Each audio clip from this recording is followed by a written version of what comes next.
안녕하십니까, 유석현입니다. 지난 1988년 재벌 총수들이 한자리에 모였던 50비리 청문회 이후 30년 가까이 지난 지난해 12월이죠. 이번에는 그 아들들이 청문회장의 모습을 드러냈습니다.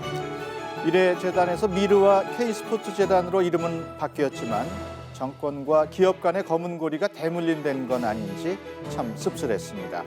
30년 전 그들은 죄송하다면서 새로 태어나겠다고 다짐했지만 그 약속은 지켜지지 않았습니다. 국민신문고 신년 특집, 오늘은 재벌개혁에 관한 이야기입니다. 먼저 2017 리서치 센터를 연결합니다.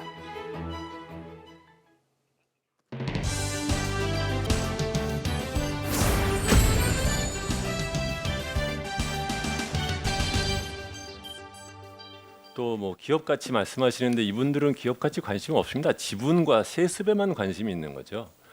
재벌에 계신 분들은 옛날에는 집행유예 병원 가고 마면 이제 날다가 요새는 조금 한두 명씩 이제 감옥 가기 시작했는데 이번도 결국은 누군가는 감옥을 가지 않고는 이런 일은 다시 반복될 겁니다.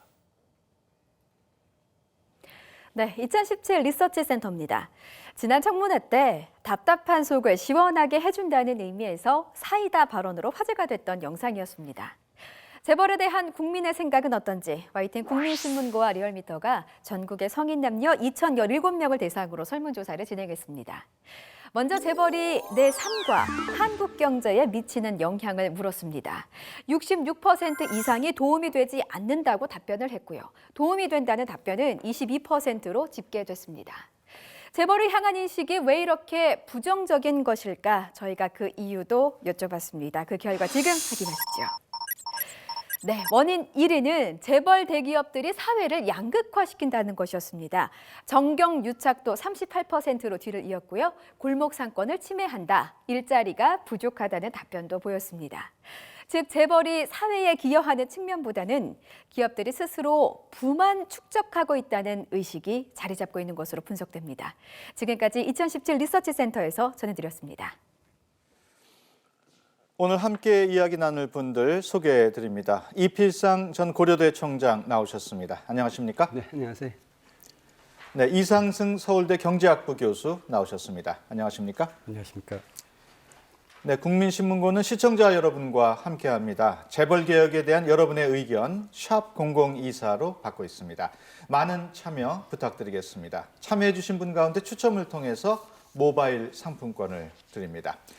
이필상 교수님, 방금 전에 재벌에 대한 그 국민들의 평가 예상대로 부정적인 것으로 나타났습니다. 그 근본적인 원인이 어디에 있을까요? 우리나라 경제는 재벌이 일으키고 재벌이 망친다, 이렇게 말씀드리고 싶은데요. 예. 그 경제 개발 초기에는 재벌 기업들이 이 고속 성장의 견인차가 됐었죠. 근데 점차 재벌 기업들은 황제 경영을 했습니다. 그리고 불법 세습을 했습니다. 예. 그리고 문어발식 확장을 했습니다. 그러다 보니까 혁신을 못하고 경쟁력을 잃었다. 그래서 예. 오히려 지금은 경제 발전을 막는 그런 어떤 고장난 자동차가 됐다, 이렇게 볼 수가 있는데요. 예. 지금 우리 경제 재벌 기업들이 주는 피해 보면 크게 세 가지가 있습니다. 예. 첫 번째 피해는 성장 동력 상실인데요. 재벌 기업들이 경쟁력을 상실하니까 중국 경제에 밀려서 지금 우리나라 주력 산업인 조선, 해운, 철강, 석유화학 등이 줄줄이 무너지고 있습니다. 이게 무슨 얘기냐면 재벌 기업들이 경제를 안고 쓰러지고 있다 하는 얘기인데, 그러다 보니까 성장 절벽이 오고 실업자들이 줄줄이 길거리로 쏟아져 나오고 있습니다. 두 번째 피해는 사회 분단인데요. 대기업들이 결국 소득을 양극화하고 빈부 갈등을 심화시켰다. 예. 그리고 더 나아가서 국민들을 금수저, 흑수저 이렇게 나눠놨다. 그리고 심지어는 돈으로 모든 걸 해결하는 이 천민자본주의를 강요했다. 이러다 보니까 사회와 문화를 파괴하고 있다 하는 것이고요. 그다음에 세 번째 피해는 정경유착인데요. 정치 권력과 결탁을 해서 결국은 특혜와 특권을 누리는 이런 불법 공생 체제가 됐다 하는 얘기인데, 그러다 보니까 이제 뭐 자유롭게 비리를 저지르고 국정을 농단하고 있다. 그리고 이제 결국 이러다 보니까 지난 60년 동안 우리 국민들이 피와 눈물을 흘리면서 민주화, 산업화 이걸 이루었는데 이걸 거꾸로 돌리고 사상 누각으로 만들고 있다. 이런 거에 대해서 지금 어떻게 긍정적으로 평가할 수 있겠느냐. 이렇게 본다면 당연히 부정적인 평가가 나올 수밖에 없을 것 같습니다. 예, 알겠습니다. 이번에는 취재를 맡은 박저온 기자와 설문조사 내용을 좀 더 자세하게 분석해 보도록 하겠습니다. 박 기자, 네. 이번 설문 내용 중에 좀 아주 흥미있는 내용이 있다고요. 네. 앞서 리서치 센터에서 보셨듯 재벌이 한국 경제에 도움이 안 된다는 의견은 66%에 달할 정도로 다수였습니다. 하지만 저희는 도움이 된다고 답한 21.8%에도 주목해 봤습니다. 전체 응답자 5명 중 1명에 달합니다. 특히 60세 이상에선 이 비율이 더 높아지는데요. 3명 중 1명 이상이 재벌 체제에 대해 긍정적으로 평가해 주셨습니다. 이유는 뭘까요? 경제 발전에도 도움이 되고 일자리도 많이 만든다, 이런 이유였습니다. 현재 최순실 게이트로 정경유착과 재벌에 대한 여론이 최악인 상황을 감안하면 분명히 무시할 수만은 없는 목소리임에는 틀림없어 보입니다. 외신 기사 하나 보여드릴까요? 미국 워싱턴 포스트지 지난해 12월 6일자 기사입니다. 혼나는 학생. 지난 청문회 당시 의원들의 질문에 쩔쩔매는 이재용 부회장을 빗댄 표현인데요. 모른다로 일관하는 이 부회장 답변에 국민들의 질타가 쏟아졌고 글로벌 기업 후계자로서도 체면을 제대로 구긴 그런 날이었습니다. 하지만 동시에 웃지 못할 일도 벌어졌습니다. 그가 입은 옷부터 심지어 입술 보호제까지 관심을 끌면서 너도 나도 구입하느라 의도치 않게 완판남이 돼버린 겁니다. 한국 사회의 재벌, 어쩌면 우리에게 이런 존재일지도 모르겠습니다. 동경하지만 미워할 수밖에 없는 긍정과 부정, 양면의 속성을 다 갖고 있는 야누스의 두 얼굴 말입니다. 이상승 교수님, 어떻게 보십니까? 이렇게 우리 국민들이 가지는 재벌에 대한 이 양면적인 감정, 어디에서부터 기인을 한 걸까요? 네, 이필상 총장님께서 잘 말씀해 주셨듯이 우리나라 재벌은 두 가지 얼굴이 있는 것 같습니다. 한편으로는 저는 사실은 이필상 교수님보다는 훨씬 더 재벌의 역할에 대해서 긍정적으로 평가하는데요. 그 이유는 60년대, 70년대에 정부 주도의 경제 개발 과정에서 중추적인 역할을 했을 뿐만 아니라 최근 우리 경제가 신흥공업국에서 선진국으로 도약하는 과정에서도 과감한 설비 투자, 미래지향적인 기술 혁신, 그리고 전 세계 소비자가 원하는 신제품의 개발을 통해서 우리나라의 경제에 지대한 공헌을 한 것이 사실입니다. 대표적인 예를 들어보라고 하면 10년 전만 해도 전 세계 휴대폰 산업을 주도하던 것은 노키아, 모토로라, 소니 에릭슨 같은 외국 기업이었습니다. 하지만 삼성 갤럭시의 성공이 보여주듯이 우리나라 재벌들은 과감한 기술 혁신 그리고 전 세계 소비자가 원하는 이 제품의 개발을 통해서 분명히 우리나라의 경제에 큰 공헌을 했다고 생각합니다. 하지만 그 반면에는 이필상 교수님께서 말씀하신 부정적인 측면이 있기 때문에 이런 감정이 엇갈리지 않나라고 생각되고요. 저는 설문조사에서 주목한 것이 60대 이상의 긍정적인 평가와 40대 이하의 부정적인 평가에 주목하고 싶은데요. 우리나라가 빈곤했던 시기에 태어났던 60세 이상 분들은 재벌의 역할에 대해서 긍정적인 기억이 강한 반면에 이러한 기억이 없는 40대 이하는 부정적인 인식이 더 강하다. 그렇게 생각됩니다. 네. 지금 방금 말씀하신 대로 최근 어떤 기사를 봤더니 60대 이상 되신 분들에게 재벌의 이미지는 실패와 성공 스토리의 주인공이었죠. 고 정주영 회장을 떠올리는 분들이 많았고 40대 이전은 아마 지금부터 보여드릴 이미지가 아닐까 싶은데요. 지난 6일이었죠. 대한민국 재벌의 현 주소를 고스란히 보여주는 사건이 있었습니다. 최순실 게이트 국정조사 청문회는 이재용 삼성전자 부회장을 비롯한 재벌 총수 9명이 재벌 총수 9명이 한꺼번에 출석했습니다. 사실상 삼성 청문회가 됐다는 얘기까지. 국정조사 제1차 청문회를 상정하도록 하겠습니다. 이재용 회장 10억 상당의 말 비타라피 사준 거에 대해서 어떻게 생각하세요? 왜 사줬습니까? 사전에 기획된 비리의 커넥션이 아닌가 이렇게. 최고위층의 도움이 좀 필요한 건 아니었어요? 대단히 송구스럽지만 날짜는 제가 그것까지는 잘 기억 못하겠습니다. 정확한 기억은 안 나지만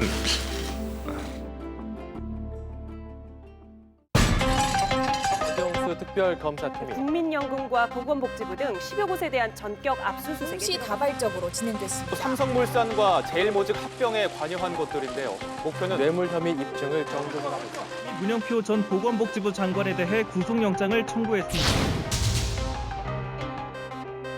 삼성 미래전략실을 이끄는 최지성 부회장이 참고인 신분으로 특검에 소환. 최지성 부회장과 장충기 사장을 참고인 신분으로 소환했습니다. 삼성전자 이재용 부회장을 피의자 신분으로 소환했습니다. 뇌물 공여 등의 혐의를 받는 피의자. 수사에 끝을 평성전자 이재용 부회장.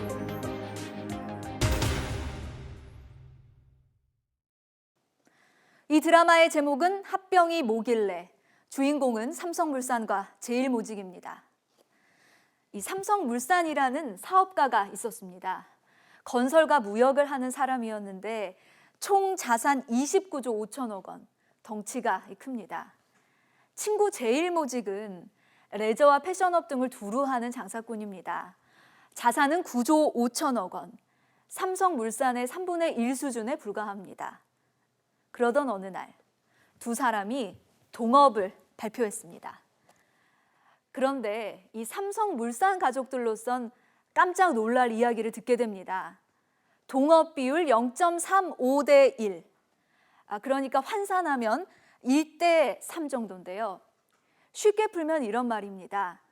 현재 크기가 많이 작은 이 제일모직이 와서는 앞으로 내가 훨씬 가치가 높아질 것 같으니 영업수익은 반으로 나누되 동업할 때 필요한 자금은 내가 10,000원 낼 때 삼성물산 당시는 30,000원씩, 그러니까 3배씩을 내라고 한 겁니다. 여기서 동업은 합병, 동업 비율은 합병 비율을 뜻합니다.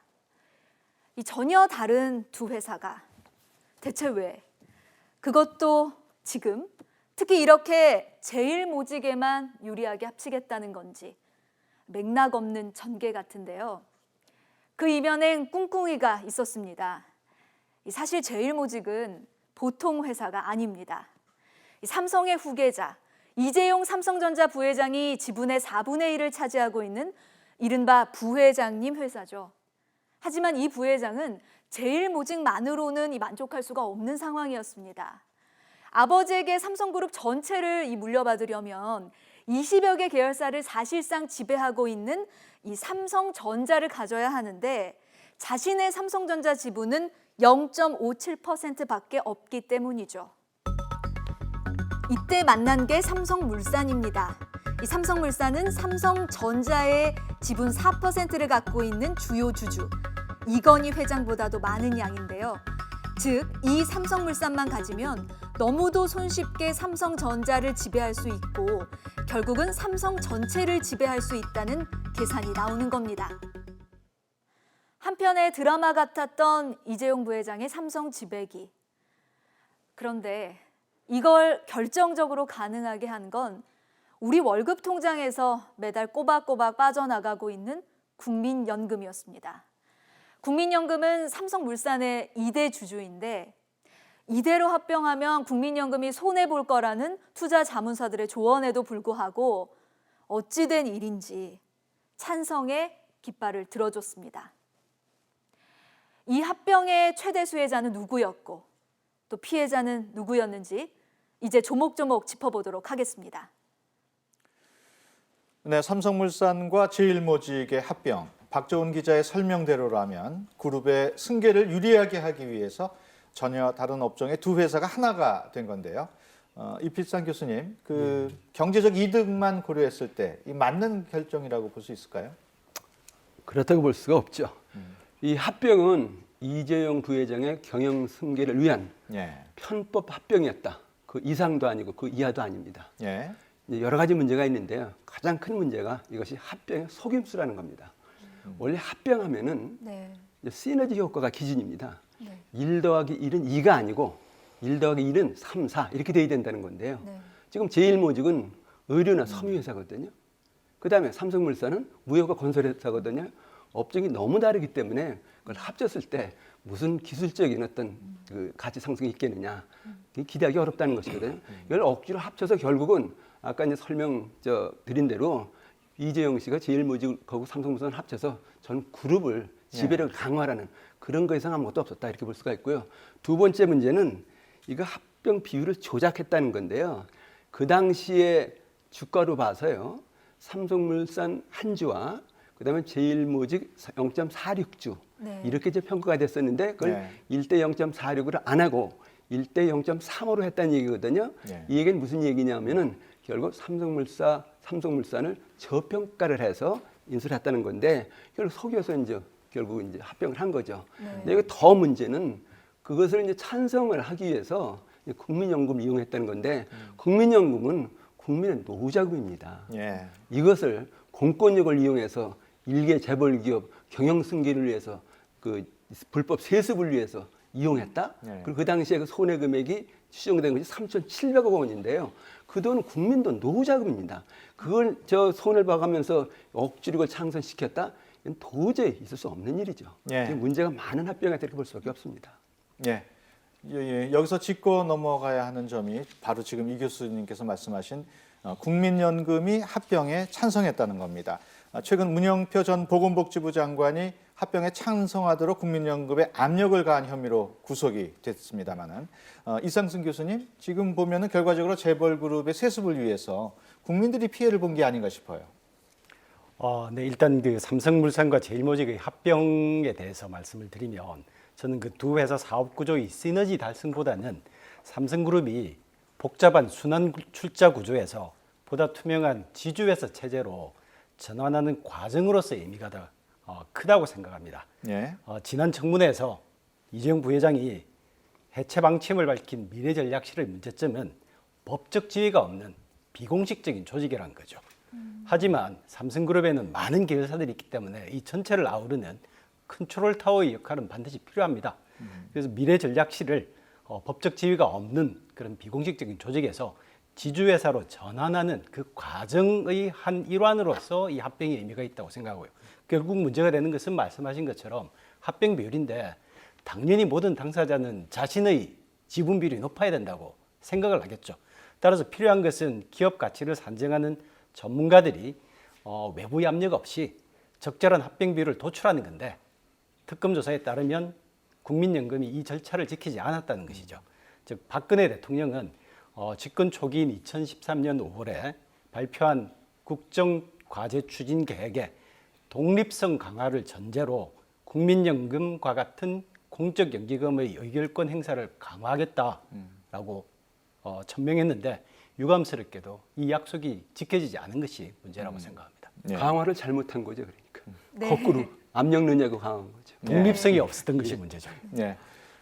삼성 이재용 부회장은 최근 피의자 신분으로 특검에 소환이 됐습니다. 합병과 관련한 뇌물공여 혐의인데요. 삼성 측은 대통령 권력에 의해서 어쩔 수 없이 최순실 측에 돈을 준 건 맞지만 합병과는 무관하다, 뇌물이 아니라면서 혐의를 부인하고 있는 이런 상황입니다. 이 부분은 수사 중인 상황이어서 좀 더 지켜보기로 하고요. 이상승 교수님, 결국 경영권 승계 때문에 이 모든 일이 벌어진 건데 그렇다면 경영권 승계 자체를 좀 문제가 있다 이렇게 볼 수도 있습니까? 우선 단순히 창업자의 후손이라는 이유만으로 경영 능력이 검증되지 않은 3세, 4세에게 무조건적으로 기업을 상속해 주는 것은 당연히 바람직하지 않죠. 예. 하지만 우리나라의 기업 문화는 선대 창업자가 일군 기업을 내가 더 성장시켜서 나의 아들, 딸에게 계속 물려주겠다. 이런 의지를 가지고 기업을 경영하는데 그렇게 하면 장기 가치 경영의 원동력이 될 수 있죠. 그렇기 때문에 경영권 승계 그 자체가 잘못됐다고는 보진 않고요. 예. 결국 경영권 승계는 그 해당 기업의 주주들이 자율적으로 결정한 사안인데 문제는 현재는 재벌 총수가 승계 여부를 일방적으로 결정하고 또한 승계 과정에서 과거에 전환 사채나 신주 인석근무 사채를 저가로 발행한다든가 예. 아니면 총수 일가의 개인 회사에 일감을 몰아준다든가 이런 사익 추구 행위가 발생했다는 것이 문제라고 생각합니다. 예. 이필상 교수님은 어떻게 보십니까? 예, 경영 승계가 만약에 요건과 절차가 정당하다면은 뭐 탓할 거 없겠죠. 예. 그런데 그게 전혀 안 맞는다는 겁니다. 지금 정말 경영 승계가 정당성이 있으려면은 이제 세 가지 조건이 있어야 되는데요. 첫 번째로 소유가 분산되어야 됩니다. 무슨 얘기냐면 부당하게 소유가 집중되면 안 된다는 얘기인데요. 지금 순환 출자가 허용되어 있는 상태이기 때문에 작은 자본 가지고 수십 개의 계열사를 거느리고 있습니다. 그러니까 작은 돈 가지고 많은 기업을 소유하고 있다는 얘기는 소유가 부당하게 집중되어 있다는 얘기인데 이런 상태에서 너 해라 승계하면은 정말 부당하게 기업을 지배하는 거죠. 그런데 두 번째 조건이 이 전문 경영인데 우리나라 지금 자본 기업들 경영하는 거 보면 황제 경영하잖아요. 세습 경영하잖아요. 그다음에 전문성과 관계없이 능력 검증 안 하고 하잖아요.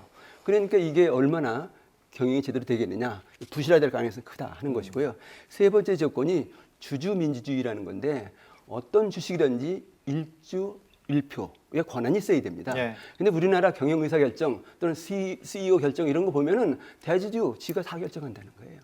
이런 어떤 조건이 맞지 않는 상태에서 이게 승계를 한다, 세습을 한다, 이걸 어떻게 정당화할 수 있겠느냐 얘기입니다.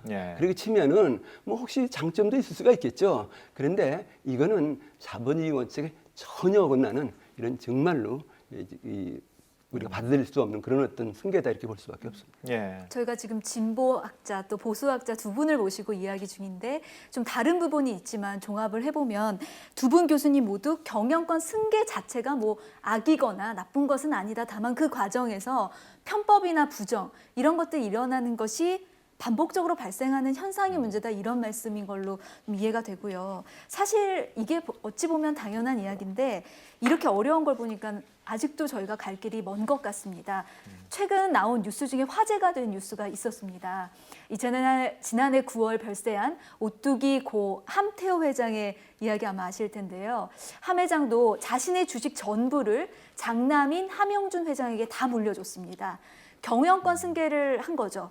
중요한 건 이 불법과 편법을 사용하지 않았다는 겁니다. 적어도 함태호 회장이 가진 오뚜기 주식은 13.5%인데요.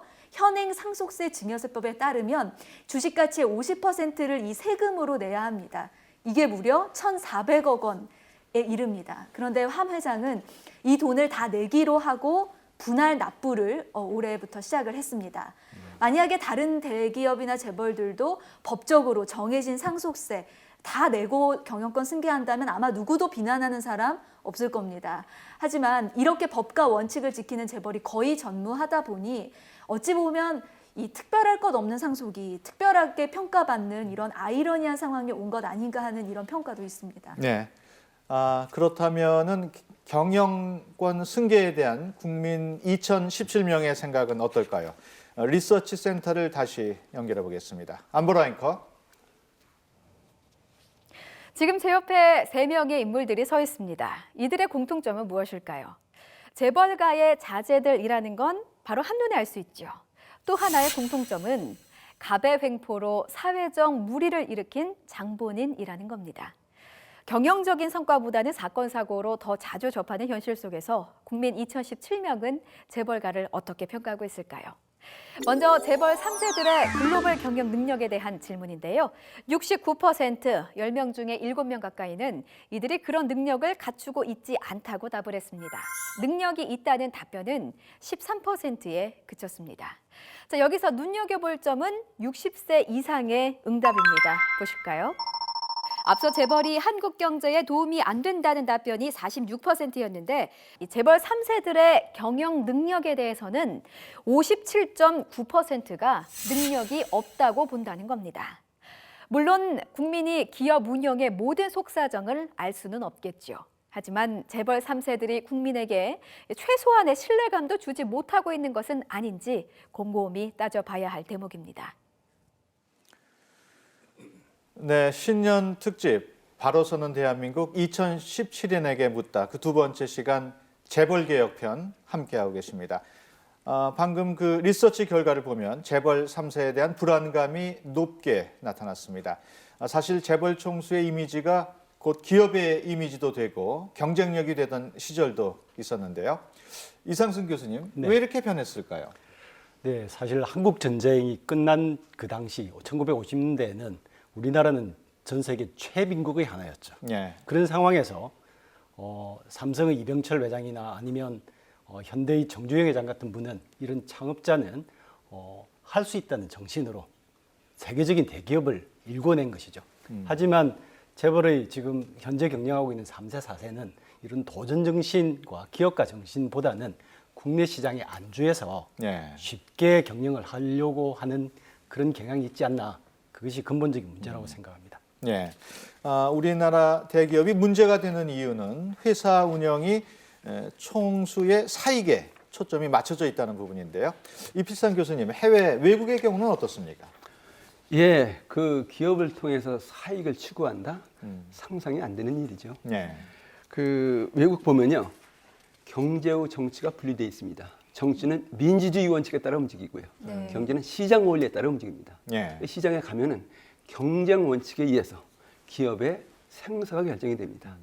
이런 어떤 그 풍토화에서 문화가치 확장, 시장 독점, 사익 편취 이런 것이 불가능하다는 겁니다. 예. 특히 그 경영자 시장이 많이 발달되어 있는데요. 무슨 얘기냐면은 경영자들이 다 평판이 있습니다. 네. 그래서 누가 어떤 회사 CEO가 됐는데 정말 잘하더라. 계속 월급 많이 받고 승승장구합니다. 근데 그 사람 잘못하더라. 즉각 탈락입니다.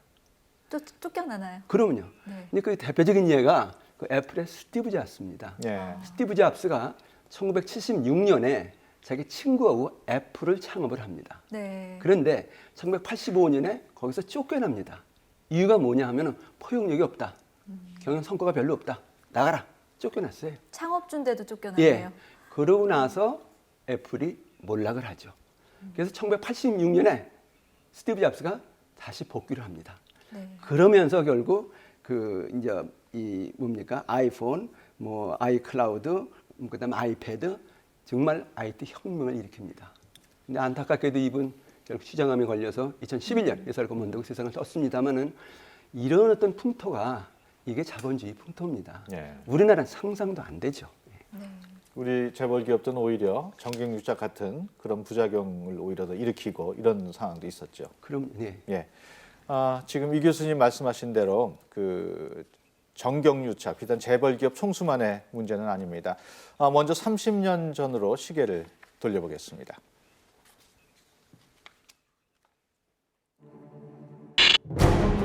제5공화국에 있어서의 정치 권력형 비리 조사 특별위원회와 경제인들이 자연스럽게 형성되어 시발되었습니다. 국회는 5공화국에서의 권력형 비리에 관한 특별위원회에 미래재단 비리 조사를 위한 청문회를 갖고 관련 기업인 등으로부터 기금 모집의 강제성과 재단 기금의 청와대 관리 등을 광범하게 신문했습니다.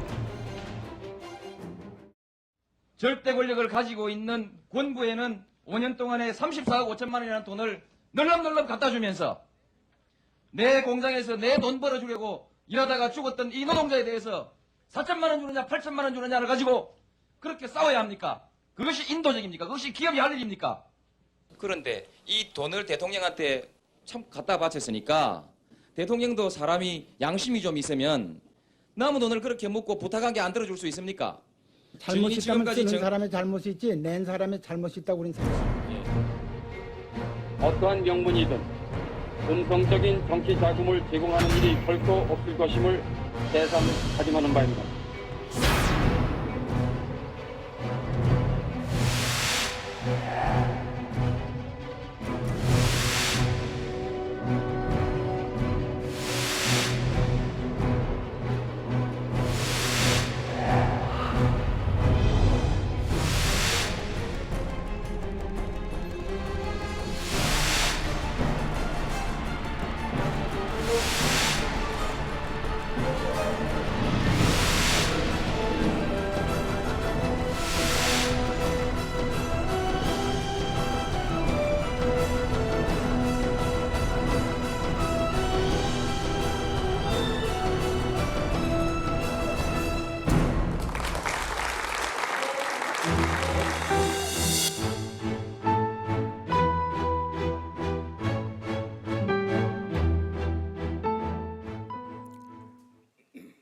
네, 30년이 지났습니다마는 풀기는커녕 여전히 되풀이되고 있는 한국 경제의 고질적인 문제, 정경유착. 이상승 교수님, 도대체 정경유착을 풀지 못하는 이유가 뭘까요? 네, 저는 그 근본적인 이유는 여전히 정부가 사업 인과권을 장악하고 이를 정권의 이익을 위해서 남용할 수 있는 그런 네. 구조가 마련돼 있기 때문이라고 생각합니다. 시내 민서점에 대해서 사업 인가권을 정부가 가지고 있는 게 대표적인 예라고 생각하고요. 또한 국내 많은 기업에 대해서 주요 주주로 등장한 국민연금의 의결권 행사가 조금 전에 논의했듯이 국민연금의 수익성을 목적으로 해서 독립적으로 이루어지는 것이 아니고 정권에서 영향력을 행사할 수 있는 구조이기 때문이라고 생각합니다. 예. 이필상 교수님은 어떻게 보십니까? 예, 우선 그 재벌 기업들의 목적은요, 봉건주의 기업 제국을 건설하겠다는 겁니다. 그걸 위해서 정치 권력과 손을 잡고 정경유착 체제를 구축한 건데, 그 정경유착이라는 것이 국가 지배 체제로서 아주 고착화되어 있다는 겁니다. 예. 그런데 그 정경유착은 재벌 기업만 이익 보는 것이 아니고 정치 권력도 이익을 본다는 겁니다. 네. 그러니까 이제 상호 이익을 보는 그런 이제 국가 지배 체제인데 바꿀 이유가 없죠. 근데 지금 선거가 올 때마다 어떤 일이 생기는가 보세요. 선거 전에는 경제 민주화한다, 재벌 개혁한다, 별가지 공약이 다 나옵니다. 근데 일단 당선이 돼서 청와대면 가면은 그다음에 곧바로 꽃 오찬을 가져요. 재벌 총수들과. 네. 그 다음에는 투자하십시오. 우리가 도와주겠습니다. 정리유착이 더 공고하게 됩니다. 이것이 선거 때마다 오히려 정리유착이 더 강화되고 심화됐다는 겁니다. 그래서 정경유착은 이것은 우리나라 정치와 경제를 망치는 악의 축이다 이렇게 볼 수밖에 없는데 이거 둘 다 자기들이 이득이 되니까 해소할 이유가 없죠. 네. 계속해서 이제 지탱이 되고 더 이제 심화되는 그런 현상이 나타나고 있는 거죠. 예. 결국 그렇게 되면 그 피해는 우리 국민에게 돌아오는 것 아닌가 이런 생각도 들거든요. 교수님 어떻게 보세요? 모든 피해는 다 국민 몫이죠. 우선 보세요. 그 사람들 뭐 하는가 보면은 사업의 인것과 인가, 허가 이걸 집중적으로 그 사람들한테 줍니다. 네. 그러면 중소기업이나 일반 기업들, 일반 우리 국민들은 기회 박탈당하는 거예요. 그다음에 그 기업들에게 금융 지원해주죠, 조세 지원해주죠. 그리고 그 회사들이 부실화되고 망할 것 같으면 구제금융 돈 대줍니다. 다 국민 세금입니다. 예. 그냥 그 기업들 국민들이 계속 돈 대줘서 살려주고 있다는 것이거든요. 그다음에 세 번째 피해는 뭐냐 하면은 지금 우리나라 소득 구조 보면은 자본가, 근로자 완전히 양극화가 돼서 소득 격차가 엄청 심화되고 있는데 이게 공동 운명체 파괴하는 겁니다. 국민들로 봐서는 도저히 이거 받아들일 수 없다는 거죠. 네, 지금 샵 0024 유료 문자로 여러분의 의견 받고 있는데요. 지금 도착한 문자들 잠시 소개해드리면 그룹 회장이 없어지면 회사가 더 잘 될 듯. 또 우리나라 재벌 총수와 가족은 신인가 봅니다. 네, 또 부럽지만 본받고 싶진 않다. 이런 문자도 있었고요. 그 아까 국민연금 그 내용을 좀 들으시면서 한 얘기 같은데 연금도 세금도 내고 싶지 않다. 이런 좀 하소연도 있었고요. 이런 질문이 있었습니다. 저도 좀 궁금한데요. 과연 재벌이 개혁될까요? 이런 질문이 있었습니다. 두 분 교수님 짧게 과연 이 재벌 개혁, 이렇게 정경유착도 오래 역사를 반복하고 있는데 과연 재벌이 개혁이 되겠습니까? 어떻습니까? 국민이 결국은 개혁할 수밖에 없죠. 이번에 국정농단, 최순실 사태가 터지니까 촛불 시위 일어나가지고 지금 변화가 일어나고 있지 않습니까? 정말 우리가 필요한 개혁이라고 한다면은 국민들이 관심 가지고 계속 요구하고 그다음에 선거 잘하고 그다음에 감시 잘해야죠. 그러니까 네. 국민들이 바꿔나갈 수밖에 없습니다. 지금. 이상승 교수님 어떻게 보세요? 네, 재벌 체제는 분명히 장점도 있습니다. 만약에 재벌 체제가 이렇게 문제점만 있다면 삼성전자 같은 세계적인 대기업이 재벌 체제에서 나올 수가 없었겠죠. 네. 따라서 저는 장점은 유지하면서 이 재벌 체제가 가지고 있는 문제점에 초점을 맞춰서 그 문제점들을 부작용 없이 해소할 수 있는 구조를 법제도를 만드는 것이 필요하다고 생각합니다. 예.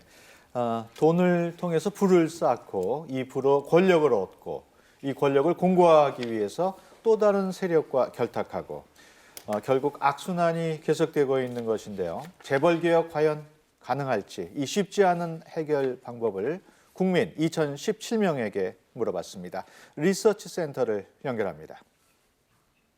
네, 2017 리서치 센터입니다. 재벌 개혁에 대한 이야기를 나누고 있는데요. 국민은 가장 먼저 무엇부터 고쳐야 한다고 생각할까요? 자, 결과는 예상대로였습니다.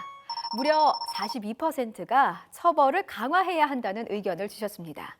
그동안 이 솜방망이 처벌에 답답한 분들 많으셨다는 얘기겠죠.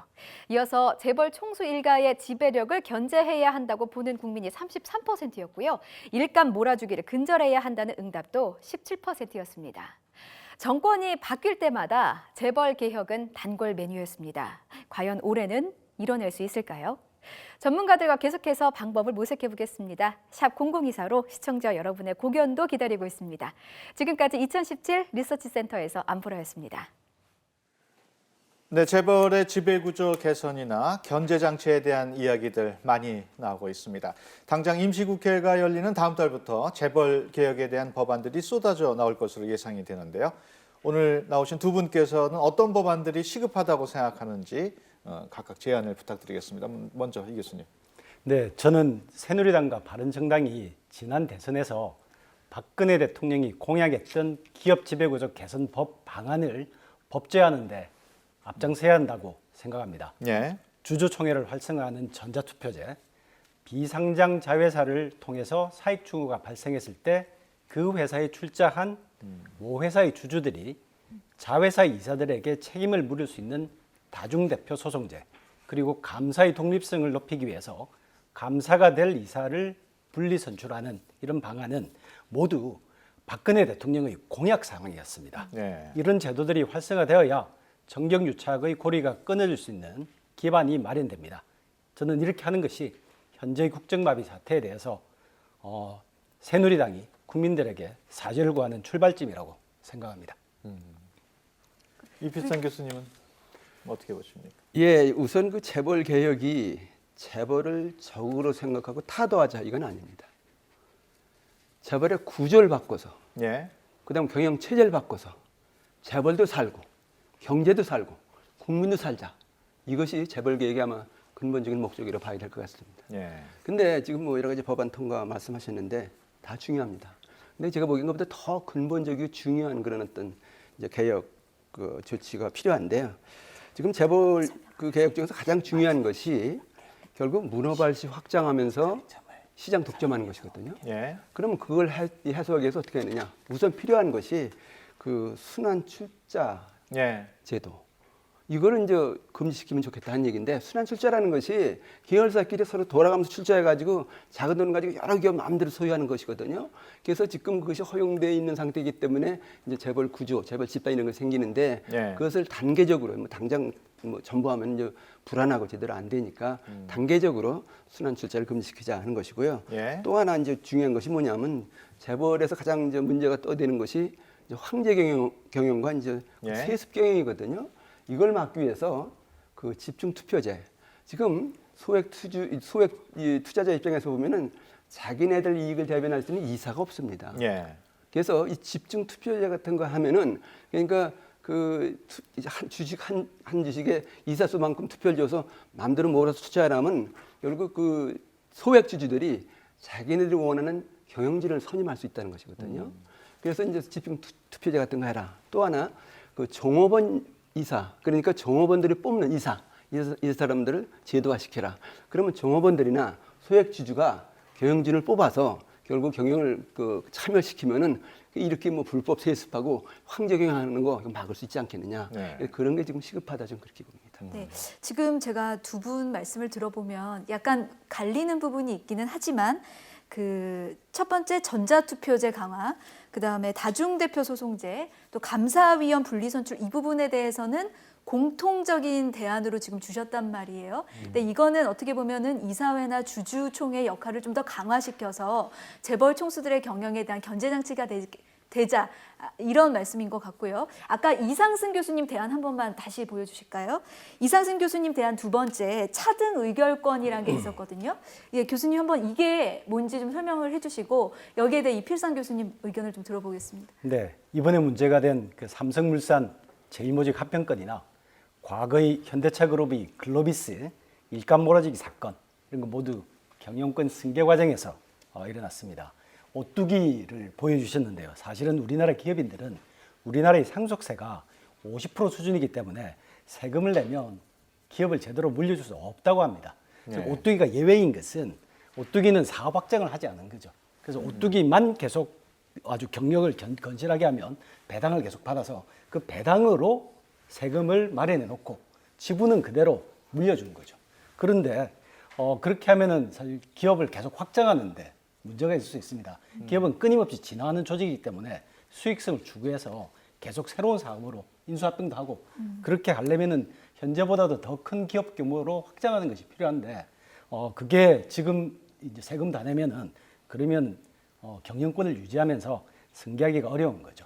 자, 근데 그럼 차등의 일권이라는 건 뭔가 하면 아까 이제 이 이필상 총장님께서 주주 평등의 원칙 그리고 일주 일패의 원칙을 말씀하셨는데 저는 사실은 그것이 이 문제라고 생각합니다. 어떤 의미에서 말씀인가 하면 우리나라 상법 369조에는 의결권은 한 주당 한 개로 한다. 이렇게 강행 규정으로 못 박혀 있습니다. 하지만 미국에는 이런 규정이 없습니다. 그래서 2명의 스탠포드 대학원생이 기숙사에서 창업한 그 지금은 세계적인 기업이 된 구글 경우에 2004년에 상장을 했는데 그 상장을 하면서 창업자가 1000명을 합니다. 그래서 우리는 통상적인 회사가 아니다. 그래서 우리는 장기적인 경영을 할 거기 때문에 그러기 위해서 우리는 일주당 의결권을 10표를 행사하겠다. 공모하는 일반 주주에게는 일주당 한 표만 주겠다. 그렇게 1000명을 하고 공모를 합니다. 그 정신에 그게 그렇게 해도 구글이 잘 될 거라고 생각하는 투자자들은 일주에 한 표밖에 행사 못하지만 투자를 하는 거죠. 그런데 우리나라는 이러한 차등 의결권을 도입할 수 있는 법적인 여지가 전혀 없습니다. 그래서 저는 상법을 개정해서 회사의 주주들이 원한다면 차등 의결권을 도입하도록 허용함으로써 재벌 총수가 비록 고율의 세금이라도 모두 내고도 경영권을 후손에게 물려줄 수 있는 대안을 허용하는 것이 필요하다고 생각합니다. 그럼 이거는 좀 교수님 말씀은 경영권 승계를 합법적으로 좀 할 수 있는 길을 터주자 이런 말씀인 것 같은데 이필상 교수님 좀 반대하실 것 같은데 어떠세요? 우리나라는 지금 그거 도입하면 굉장히 위험하다고 생각합니다. 위험하다. 예, 정말 기업들이 소유부산 잘 돼 있다. 그다음에 그 전문 경영한다, 투명 경영한다. 그래서 정말 좋은 기업인데 이게 기업 사냥꾼이 적대적인 M&A를 한다고 하자. 그럼 괜히 먹혀 들어가서 기업 망하는 게 아니냐. 그걸 막기 위해서 차등 의결권 이런 거 허용해보자. 좋은 얘기입니다. 근데 우리나라에서 꿈 같은 얘기라는 겁니다. 그거 허용해주면 제일 먼저 그것을 악용할 사람들이 재벌 기업들이라는 겁니다. 자기네들이 마음대로 이제 차등화 시켜가지고 몇 주 안 가지고 지금 저 순환 출자해서 수십 개 계열사 가지고 있는데 그거 다 방어할 겁니다. 그러면서 황제 경영 그리고 정형유착 계속 유지할 겁니다. 그래서 그걸 어떻게 막겠느냐. 그래서 정말로 자본주의가 민주적으로 잘 발달돼 있다면은 좋습니다. 근데 지금 우리가 그러냐 이겁니다. 그래서 이것부터 고치고 나서 그건 나중에 생각할 문제지 지금 거론할 문제는 아니라고 생각합니다. 시기상조라고 보시는 거예요? 네. 동의하십니까? 전 분명히 그렇게 되면 이제 황제 경영 같은 문제가 발생할 수 있는데 그것은 어떻게 보면 이필상 총장님이랑 동의하는 즉 이사회의 독립성 강화 그리고 주주의 권한 강화를 통해서 그렇게 경영권을 보장해줬는데 재벌 총수가 사익 추구를 한다. 그렇게 되면 일단 이사회와 주주총회를 통해서 사전적으로 방지하고 만약 그럼에도 불구하고 발생한다면 피해를 입은 당사자인 소액 주주들이 소송을 통해서 피해를 원활히 구제받을 수 있는 법 제도를 마련하고 그렇지만 그렇게 해서 사익 추구행위는 방지하고 하지만 한편에는 장기 가치 경영을 가능하게 해주는 상속도 원한다면 허용해 주자. 그러기 위해서 차등일권이라는 제도를 도입해서 단순히 재벌이 문제가 있으니까 채찍만 동원하는 게 아니고 그 장점을 살리기 위해서 당근도 같이 제공하자. 그것이 제 주장입니다. 조금 뭐 덧붙이실 말씀 있으십니까? 예, 어쨌든 간에 지금 문제는 재벌 기업들이 이게 법이 제대로 적용되는 재벌 기업들이 아니라는 겁니다. 정경유착이라는 큰 무소불위의 힘의 기반이 있습니다. 자기네들이 원하는 거 지금도 마음대로 해요. 근데 만약에 그런 걸 제도적인 장치를 마련해줬다, 뭘 열어줬다 하면은 얼마나 악용하겠느냐 이런 얘기입니다. 그래서 그런 것이 철저히 차단되지 않는 한 지금 정말 시기상조다 이런. 알겠습니다. 기업의 생존 토대는 사회다. 또 노동자는 경영 파트너다. 또 특권 대신 책임을 선택하라. 이 내용은 스웨덴의 국민기업이라 불리는 발렌베리가의 원칙이라고 합니다. 대한민국의 국민기업, 우리는 언제쯤 만날 수 있을까요? 오늘 함께해 주신 세 분 감사드립니다. 오늘 고맙습니다. 예, 감사합니다.